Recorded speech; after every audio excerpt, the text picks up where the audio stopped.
بسم اللہ الرحمن الرحیم۔ السلام علیکم۔ آج کی اہم خبروں کے ساتھ میں ہوں رابعہ اسلام۔ بڑھتے ہیں خبروں کی جانب اور شامل کرتے ہیں آج کی پہلی خبر۔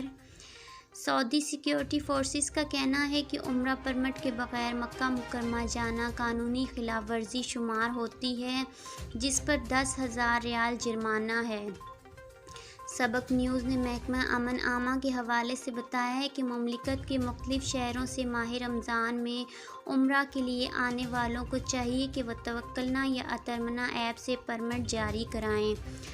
عمرہ پرمٹ توکلنا یا اتمرنا ایپ سے جاری کیے جاتے ہیں۔ پرمٹ کے بغیر مسجد الحرام میں داخل ہونا ممکن نہیں ہے۔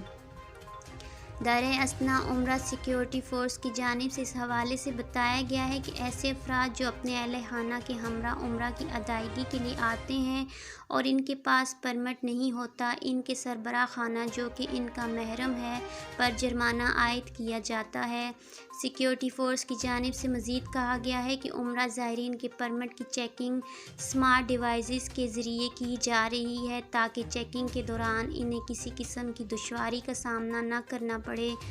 واضح ہے کہ وزارت حج اور عمرہ کی جانب سے توکلنا اور اتمرنا پر مملکت کے مختلف شہروں سے عمرہ کے لیے آنے والوں کو خصوصی پرمٹ کے اجرا کا سلسلہ جاری ہے۔ آج کے خبرنامے میں بس اتنا ہی۔ مجھے دیجیے اجازت۔ اللہ حافظ۔